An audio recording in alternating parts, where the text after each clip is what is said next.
Wake up and critically think. Can't you see just how cartoonishly unrealistic it actually is that virtually all information that we receive about ourselves from white sources are consistently negative and black racially devaluing and demoralizing? It is actually a black racially demoralizing divide and conquer psychological warfare propaganda campaign. Demoralizing divide and conquer is a method of maintaining control over a targeted population through constant and unrelenting demoralization in order to create self-hatred and disunity amongst them. White social engineering scientists determined a long time ago that by keeping black people believing the fraudulent worst about ourselves, not only makes it much more easier to control, but that in fact gives them their greatest weapon against black people. Through the skillful, sustained use of repetitive media propaganda campaigns that keeps black people believing the fraudulent worst about ourselves, white oppressive forces have literally created a prison for the minds of millions of black people. It is a very effective system because people are easily controlled by the narratives that they repetitively receive about themselves. When people constantly receive false, positive, and affirming information about themselves, this raises their collective self-esteem and unifies them. It doesn't matter if the information is untrue. All that matters is that the targeted population perceives the information as being true. People function based upon their perceptions of what's true rather than what actually is true. This is why white social scientists says that perception is more important than reality when it comes to controlling people and steering society. As I stated earlier, when people constantly receive false positive and affirming information about themselves, this raises their collective self-esteem and unifies them. And it doesn't matter if the information is untrue. Most people will respond in the same manner because they've all received the same disinformation. Now, however, when people are constantly subjected to receiving only fraudulent, negative narratives about themselves, the exact opposite happens. This erodes a people's self-love, unity, morale, and it can attack the core foundation of what bonds a people. It can even prevent their will to protest against their oppressors, and they can then be ruled over forever. No group can be constantly inundated with negative, demoralizing misinformation and disinformation about themselves and not suffer some adverse effect. This is the warfare tactic that the white society presently deploys against black people. Most black people are clueless of what's being done to us. This is why those who know must teach, African proverb.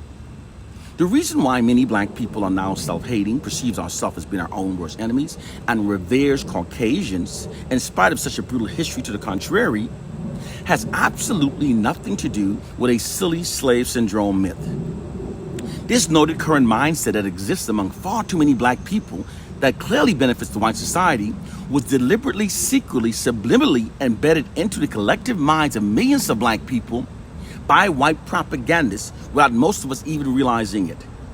Because the white society controls the information that we receive, this allows them to control what we believe. They constantly and systematically secretly exploit their monopoly over information that black people receive to manipulate our minds and shape our collective beliefs in ways that serve and protect the system of white supremacy. Keeping black people believing the fraudulent worst about ourselves is how the white society now protects itself from massive unified black retribution. It's a well-proven psychological warfare system because when the oppressed are kept demoralized, divided, and self-hating, this makes them much more easier to control and easier to be subjugated. It works by affecting the subconscious minds of black people through unrelenting black racially demoralizing propaganda, and it utilizes the immense power that shame has upon the human mind to mentally enslave millions of black people. Those black people who don't critically think never notices their mental change. More accurately, those black people that do not think critically and question the validity of all information that they receive from white sources never realizes what's being done to them. This is a hidden reality.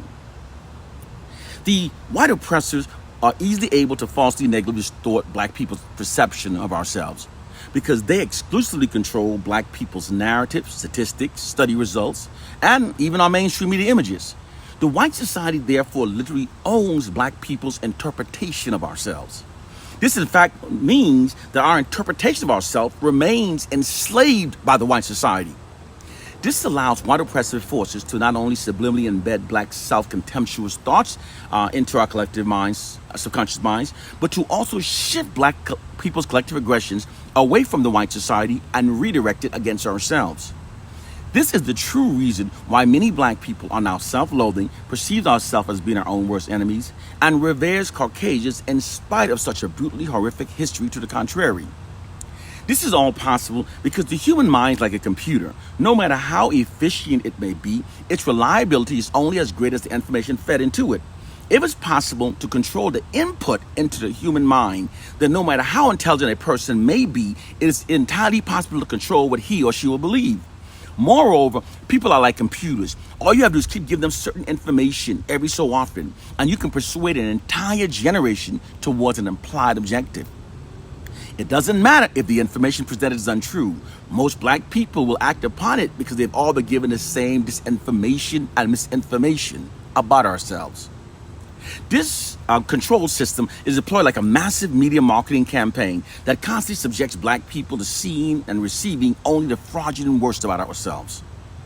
Within this system, fraudulent black racially demoralizing propaganda is pumped unrelentingly into the unsuspecting minds of black people without being challenged nor counterbalanced by an equal amount of black positive and racially affirming information. It conveys the subliminal message that black people are now our own worst enemies and that we therefore need whites to govern over our lives. Moreover, that black people should admire, respect, and trust only whites. This system is extremely effective because when black people are repetitively presented these noted narratives from trusted white media sources, it can be very difficult to resist its implied propaganda programming, especially when the programming is being told daily and so unrelentingly. Its weapon is the demoralizing message that it carries and the way that it adversely affects the black population in terms of our behaviors. With time, being unable to refute the constant negative information about ourselves, many black people eventually comes to accept those negative narratives about ourselves. The constant taunting and negative propaganda unconsciously influence how many black people function, how we treat each other. It creates division, self-hatred among us. It also turns the collective frustrations and aggressions of black people away from the white society and redirects it against ourselves, our true reality. They achieved this feat by also brainwashing black people to forget that the white society has never earned the credibility to exclusively control everything that we believe about ourselves. The white society has never actually earned the blind trust of black people because they've been telling negative, racist, and self-serving lies about black people for 500 years now. White oppressive forces study the mechanism and motive of the group mind and the herd mentality, and then use that gained knowledge to control and regiment the minds of black people according to their will without most of us even knowing it. This psychological warfare system provides white societies with a more proficient method for controlling and subjugating black populations. For unlike the blatant racist system that black people were easily able to identify and therefore develop counter strategies against, this system is not easily recognized nor comprehended by its black victims. This psychological warfare program works so well, in fact, that it not only makes black people more compliant with white dominance over our lives, it in many cases causes black people to even prefer it. It is at the root of both the profound division and self-hatred now afflicting so many black people, and is at the heart of the internalized feelings of false superiority that many white people possess. The oppressed will always believe the fraudulent worst about themselves. Those of us who tell you the truth are trying to free you from a mental prison that you don't even know you're trapped within. One love and peace.